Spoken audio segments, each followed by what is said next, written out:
So good afternoon, members of the Mulgrave community.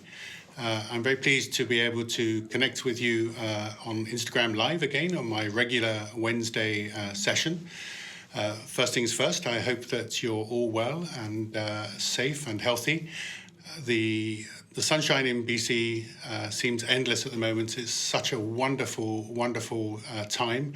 And it does seem rather surreal that in this time of pandemic, our province and our city look so beautiful. So I hope you're, in the midst of all the things that aren't going right at the moment, I hope you're being able to enjoy some of our natural environments.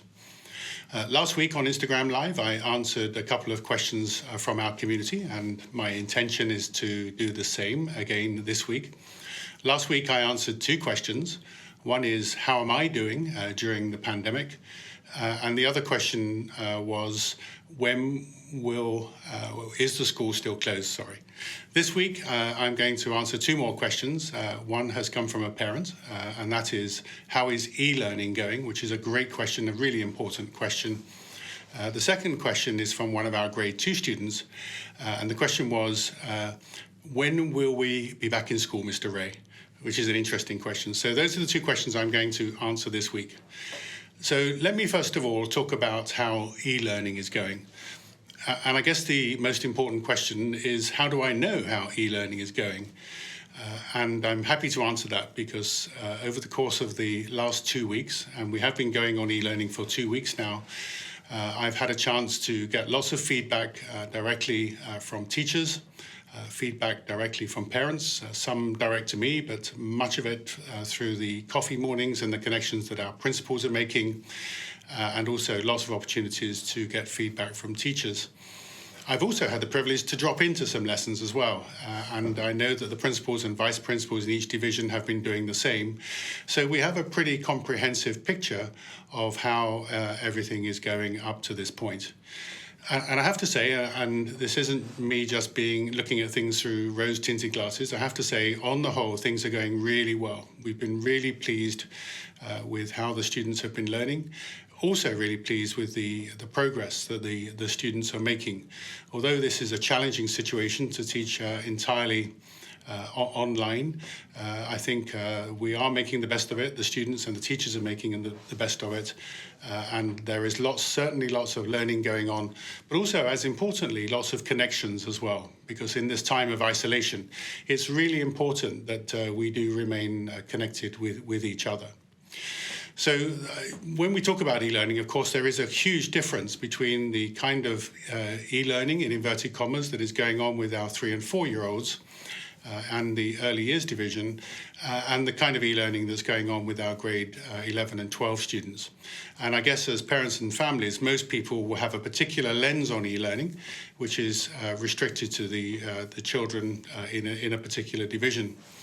If I can talk about the early years, and really this is from PK3 all the way up to grade 2, we are not really doing e-learning in any really significant way in the strict definition of the term.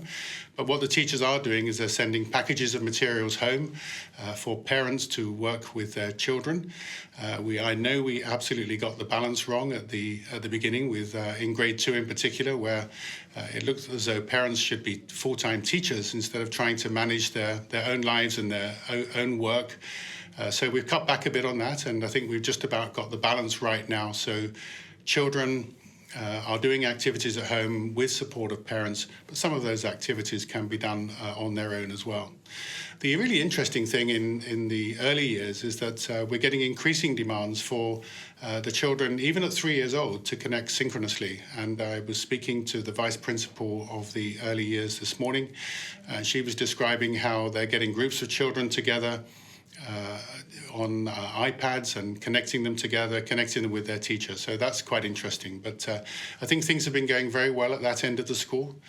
And of course, as we move into grades 3 through grade 12, there's a whole balance of what we call synchronous learning, lifetime learning with teachers and classmates, as well as some asynchronous learning, which really just defines the process by which teachers are setting tasks to be completed. by students, with the teachers behind the scenes on the end of the video conferencing, being able to answer questions and really support the students. So things are going really well. I think there are so many highlights really in e-learning, and I know that we are covering those quite extensively in the connections. But some highlights for me are just hearing about the performing arts that are going on, the physical education that is going on, the really cool things that groups are doing. Many groups of students now are connecting amongst themselves and working together, learning together. But really just, I'd like to congratulate really our students and our teachers for being so ingenious and creative about finding a whole variety of ways to learn and doing that in a way which is fun and interesting for our students. So things are absolutely going well, and I'm pleased to report that. We're always open to suggestions and ideas, and I know that you have many ways of doing that. So please, if you feel that we can tweak things and make them better, then do so. The second question which I'd like to answer today is when are we going to be back in school? Well, I wish I knew the answer to that. There's some interesting things going on around the world. I guess the first thing to say is that BC is being pretty successful at flattening the curve of infections. And so the likelihood of BC opening its schools before the end of the school year, I think, is now growing. Whereas in other states and provinces, already the schools have been closed right up until the end of the school year. I'm beginning to think that there may be a possibility of us opening before the end of the school year in BC. The big question is, what will that look like? And I certainly think that it's not going to be all of our students returning to school at the same time. There's a lot of talk, I think, in the government now about some kind of gradual opening of schools. I know in Beijing, they've just allowed grade 9 and grade 12 back because they have exams. In Denmark, they've just admitted all of the early years students. And there was talk even on the radio this morning from the Minister of Education about having a gradual entry which involves maybe half the class coming in. So lots of talk going on about a restarting of schools before the end of the school year. Whether it happens or not will, of course, depend on what happens in the next couple of weeks. But if you are anything like me, then I'm desperate for the school to reopen. I'm desperate for the human contact with students and colleagues and parents that we relish so much at Mulgrave. So look, those are the two questions for this week. Thank you so much for reconnecting and joining. This is a bit of a highlight of the week for me. Although I can't actually reach out and touch and hug you as I would normally do, or at least some of you, not the students, this gives me a sense of being really connected with our community. Anyway, have a good day. As I say, get out this afternoon if you can and enjoy some of this lovely weather. And I look forward to connecting with you next week. Take care.